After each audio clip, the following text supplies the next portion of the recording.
There are other techniques out there that will Mhm. help you stimulate and your vagus nerve and give you better vagal tone.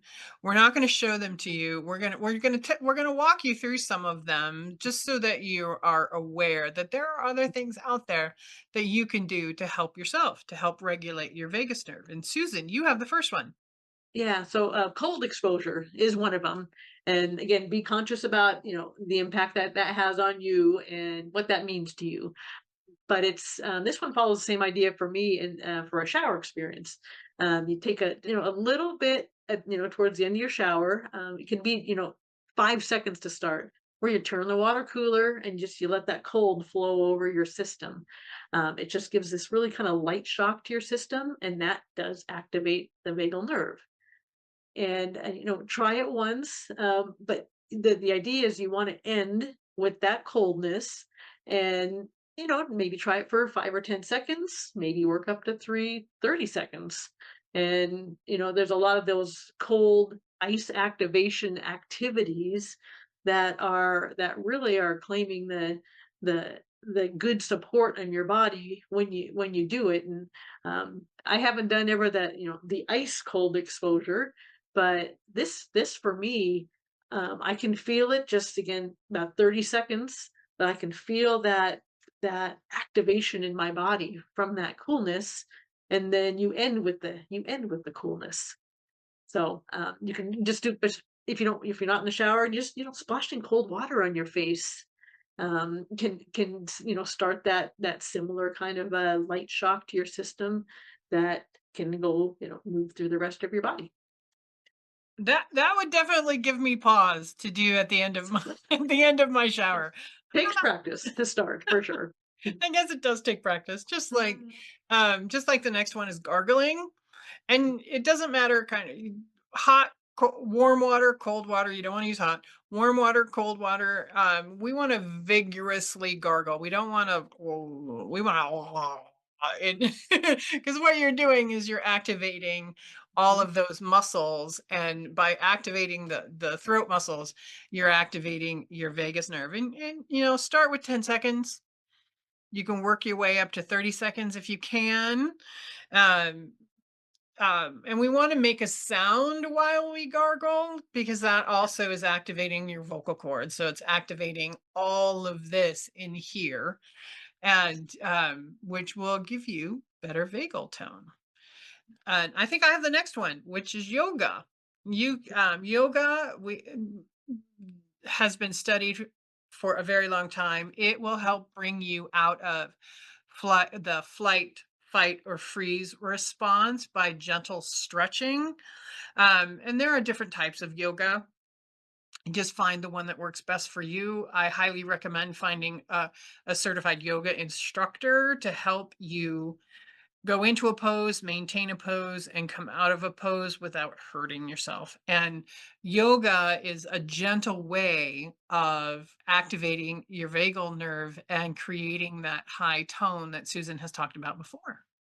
Mhm. And then the last one I'll just share, is, acupressure, just because that's where kind of my whole energy healing process started with, was energy medicine. And it's just a huge part of, the way that we can support and allow our body to have that proper flow and ease and balance. And, acupressure is, acupuncture talks about, using the needles to apply to these certain points in the body. Acupuncture is a light touch, and so I won't go into those points or anything, but just know that's there's a lot of different uh, techniques and energy related techniques that support the health and tone of our vagal system and our overall health. I've used acupressure and, well, both acupressure and acupuncture to help my well being, and I love it. Mhm. Love it, love it, Mhm. love it. Yeah, and just get with those certified professionals to be able to do those kind of Hmm. do that kind of work with the body that way. Hmm. Um, so just really incorporating these breaths and techniques into the body really has an amazing, profound effect on our overall well-being. And so, just start with these, whatever has resonated with you and what we've talked about, the exercises that we practiced with you, go back and listen to this again if you want, so that we can walk that through you again. Just sometimes makes it nicer when you're just listening and doing the work with someone talking. And so, yeah, feel free to go back and listen to those episodes and let it really be another way to help proactively support your wellness. So, in conclusion, the vagus nerve regulates your parasympathetic system. It has widespread influence over many of our critical body functions, including our heart rate, our digestion, our immune response, our mental and emotional health and regulation. And by doing these simple exercises, you can help regulate your own vagus nerve and help you maintain your happy, healthy well-being. Because many of us, as I said before, we are in an overstimulated society. There's so much information coming at us that we don't know it's coming at us from here, from here, from here, wherever. We don't know how to stop that and take a deep breath. So these exercises are going to help you do just that. And it just takes practice. That's all it Mhm. does. You can be as silly as you want to be, singing it out in the shower, like Susan, Humming it out, yes. humming it out in the shower. Or like me, I do these exercises like right when I get up, when I have right before lunch, and right before I go to bed to help me sleep. And they can have Mhm. profound, profound healing impacts in your life. So, Yeah. Susan, any I just last have a thoughts? couple of tips that I know that have helped enhance some of these practices. It's just knowing that you can combine some of them. Mhm. You can combine the humming with the diaphragmatic breath, or you combine the humming with a yoga pose. And so it really is just trying out and see where you notice has a better effect for you.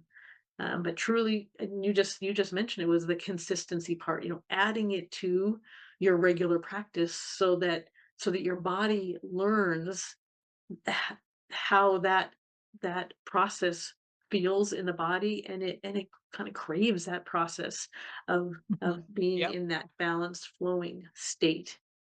So just adding that.